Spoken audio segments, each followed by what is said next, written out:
Hotel के मालिक mister Chopra, जो पहले आलिया से बेहद नाराज थे, अब अपने व्यवहार के लिए माफी मांगते हैं।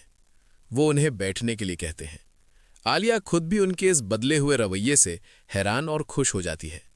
मिस्टर चोपड़ा फाइल के बारे में पूछते हैं और बातचीत धीरे धीरे बिजनेस की दिशा में आगे बढ़ती है। लेकिन तभी वो एक शर्त रखते हैं। वो चाहते हैं कि आलिया अपने दोस्त रोहन से कहे कि सूप में मिले बाल वाली फोटो सोशल मीडिया पर अपलोड ना करे। आलिया साफ शब्दों में कहती है कि वो किसी भी तरह के दबाव या ब्लैकमेल से बिजनेस नहीं करना चाहती। उनका कहना है कि अगर डील होगी तो सिर्फ उनकी मेहनत और काबिलियत की वजह से। मिस्टर चोपड़ा इस बात से प्रभावित होते हैं और आखिरकार मीटिंग को आगे बढ़ाने के लिए तैयार हो जाते हैं। रोहन भी आगे आकर माफी मांगता है। वो बताता है कि उसका इरादा सिर्फ इतना था कि मिस्टर चोपड़ा एक बार आलिया की बात सुन लें। उधर घर पर रूही को आलिया का फोन आता है। वो घबरा जाती है, लेकिन इशिता उसे स्पीकर पर बात करने को कहती है। अचानक फोन पर आलिया की खुशी भरी आवाज गूंजती है। वो बताती है कि सब ठीक हो गया है। मिस्टर चोपड़ा अब रोमी से बातचीत करने को तैयार हैं। पूरा परिवार राहत की सांस लेता है। रोमी को भी एक मैसेज मिलता है। मिस्टर शेखर उनसे मिलना चाहते हैं। वो ये बात रमन को बताते हैं। इशिता एक माँ की तरह आलिया से पूछती हैं कि वो घर कब तक पहुंचेगी और उसने कैसे सब संभाला। आलिया बताती है कि वो 10 मिनट में घर पहुंच रही है और आकर सब विस्तार से बताएगी। घर में खुशी का माहौल है, लेकिन रोमी को अफसोस होता है कि उसने गुस्से में आलिया को बहुत डांटा था। रूही उसे दिलासा देती हैं और कहती हैं कि अब मिठाई लेकर आओ। थोड़ी देर बाद आलिया और रोहन बिल्डिंग के गेट पर पहुंचते हैं। गेट बंद होता है, लेकिन आलिया कहती है कि वो खुद मैनेज कर लेगी।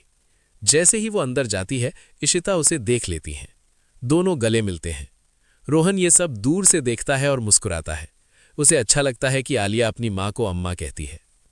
अगले दृश्य में रमन और इशिता आलिया की सफलता पर बात कर रहे हैं। रमन कहते हैं कि आलिया अब काफी समझदार हो गई है। इशिता रोहन की भी तारीफ करती हैं, जिसने मुश्किल वक्त में साथ दिया। लेकिन बातों बातों में रमन को सुधा श्रीवास्तव पर गुस्सा आता है। उन्हें डर है कि सुधा की बातों की वजह से मोनिका का नजरिया रूही के प्रति बदल सकता है। इशिता उन्हें भरोसा दिलाती हैं कि वो खुद मोनिका से ऑफिस में मिलकर बात करेंगी। रमन की चिंता साफ दिखती है। थकान और फिक्र के बीच वो सो जाते हैं। इशिता उन्हें देखती हैं और मन ही मन ठान लेती हैं कि अगर कोई भी उनके परिवार को नुकसान पहुंचाने की कोशिश करेगा तो वो चुप नहीं बैठेंगी। दूसरी तरफ रोहन को एक फोन आता है। वो मजाक में पूछता है कि क्या सामने वाला उसे 600 करोड़ का लोन दे सकता है, लेकिन कॉल आलिया का होता है। वो रोहन से माफी मांगती है कि वो ठीक से धन्यवाद नहीं कह पाई। दोनों के बीच हल्की फुल्की बातचीत होती है। रोहन कहता है कि वो धन्यवाद नहीं बल्कि कॉफी पर मुलाकात स्वीकार करेगा। रूही ये सब देखती है और मुस्कुराती है। उसे लगता है कि शायद ये एक नई शुरुआत हो सकती है। आलिया को अचानक याद आता है कि उसने गुस्से में रोहन का ब्रेसलेट फेंक दिया था। वो परेशान हो जाती है, लेकिन रूही मुस्कुराते हुए वो ब्रेसलेट निकालती है जिसे उसने संभाल कर रख लिया था। आलिया की आंखों में खुशी झलक उठती है। अगले दिन रोमी और आलिया फिर से मिस्टर चोपड़ा से मिलते हैं। बातचीत के दौरान रोमी के फोन पर बार बार कॉल आता है।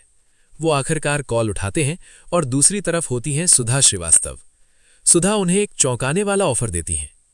भल्ला इंडस्ट्रीज के शेयर बेच दीजिए और बदले में 3 गुना कीमत लीजिए। रोमी समझ जाते हैं कि ये सिर्फ बिजनेस नहीं, परिवार को तोड़ने की चाल है। सुधा कहती हैं कि वो जल्द ही मिलने की जगह और समय बताएंगी।